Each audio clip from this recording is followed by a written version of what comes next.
Hello friends, Vishal Gupta ji YouTube channel में मैं आपका स्वागत करता हूं।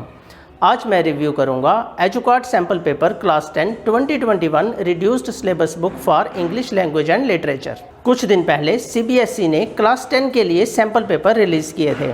इसके बाद एजुकार्ड ने अपनी सैम्पल पेपर बुक रिलीज़ की है। बहुत से स्टूडेंट्स कमेंट कर रहे थे कि सर एजुकार्ड सैम्पल पेपर बुक कैसी है। आज की वीडियो में मैं आपको एजुकार्ड सैम्पल पेपर बुक के बारे में कंप्लीट इन्फॉर्मेशन दूंगा और साथ ही इस बुक के सैम्पल पेपर का कंपैरिजन मैं सीबीएसई के सैम्पल पेपर्स के साथ करूंगा जो सीबीएसई बोर्ड ने रिलीज़ किए थे, ताकि हम ये समझ पाएं कि ये बुक सीबीएसई की गाइडलाइन और पैटर्न को कितना फॉलो करती है। इस वीडियो में मैं बुक के प्राइस और ऑफर के बारे में बात नहीं करूँगा। अगर आप इस बुक को परचेज करना चाहते हैं तो इस बुक का बेस्ट बाय लिंक मैंने डिस्क्रिप्शन में दिया है, आप प्राइस और ऑफर्स वहां पर देख सकते हो। अगर मुझे किसी और सैम्पल पेपर पर बेटर डील मिली तो मैं उसका लिंक भी डिस्क्रिप्शन में दे दूंगा। अब हम इस बुक को ओपन करते हैं। जैसे ही हम इस बुक को ओपन करते हैं, सबसे पहले हमें लेटेस्ट सिलेबस दिया गया है। उसके बाद हमें टाइम मैनेजमेंट दिया गया है। इस टाइम मैनेजमेंट में हमें बताया गया है कि जब हम बोर्ड एग्ज़ाम में बैठे होंगे तब हमने अपना टाइम कैसे मैनेज करना है। बोर्ड एग्ज़ाम में टाइम मैनेज करने की प्रैक्टिस हमें पहले ही करनी है और ये प्रैक्टिस हमने तब भी करनी है जब हम सैम्पल पेपर सॉल्व करेंगे। ऐसा करने से हम बोर्ड एग्ज़ाम में अच्छी तरह से अपना टाइम मैनेज कर पाएंगे। टाइम मैनेजमेंट के बाद हमें फोकस पॉइंट दिए गए हैं। क्योंकि सीबीएसई ने क्वेश्चन पैटर्न में बहुत ज़्यादा चेंजेस की है, इसलिए ये समझना इम्पोर्टेंट है कि हमने किन किन बातों का ध्यान रखना है। इन फोकस पॉइंट्स में हमें कुछ इम्पोर्टेंट बातें बताई गई हैं। अगर आपने इन बातों का ध्यान नहीं रखा तो आप बहुत से ऐसे मार्क्स लूज़ कर दोगे जो आप आसानी से स्कोर कर सकते थे। इसलिए फोकस पॉइंट भी बहुत इम्पोर्टेंट है। अब हम इस बुक के सैम्पल पेपर्स को रिव्यू करते हैं।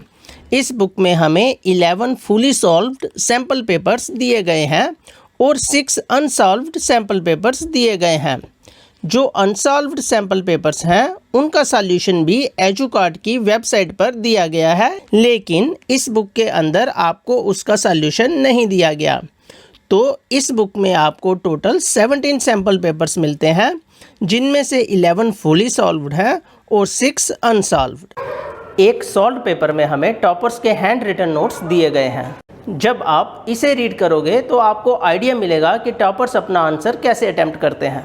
कुछ स्टूडेंट्स के पास टॉपिक से रिलेटेड इन्फॉर्मेशन होती है, लेकिन उस इन्फॉर्मेशन को क्वेश्चन का आंसर देते समय प्रेजेंट कैसे करना है वो ये बात नहीं जानते।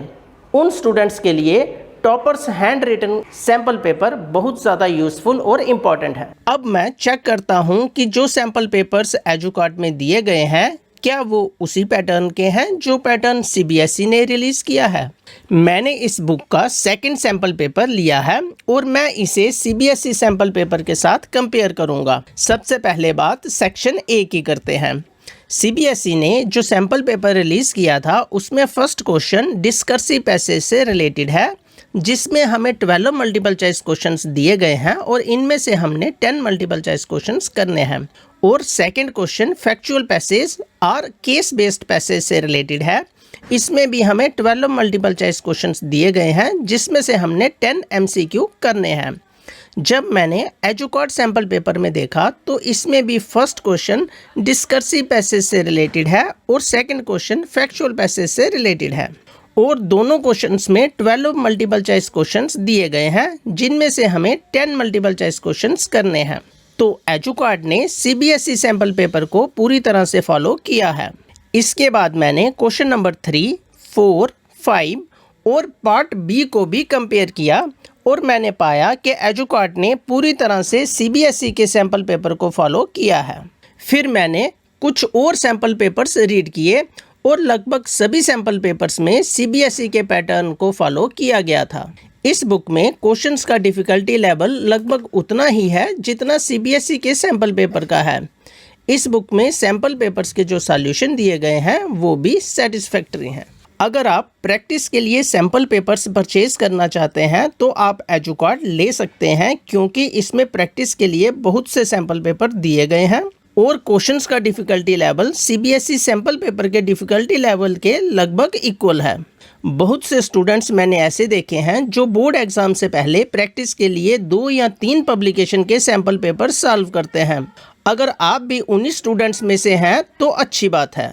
अगर आप इस बुक का कंपैरिजन किसी और बुक के साथ चाहते हैं तो मुझे कमेंट में ज़रूर बताएं, और किन किन पॉइंट्स पर आप कंपैरिजन चाहते हैं अगर आप ये भी बताओगे तो मैं आपके लिए ज़्यादा यूज़फुल वीडियो बना पाऊँगा।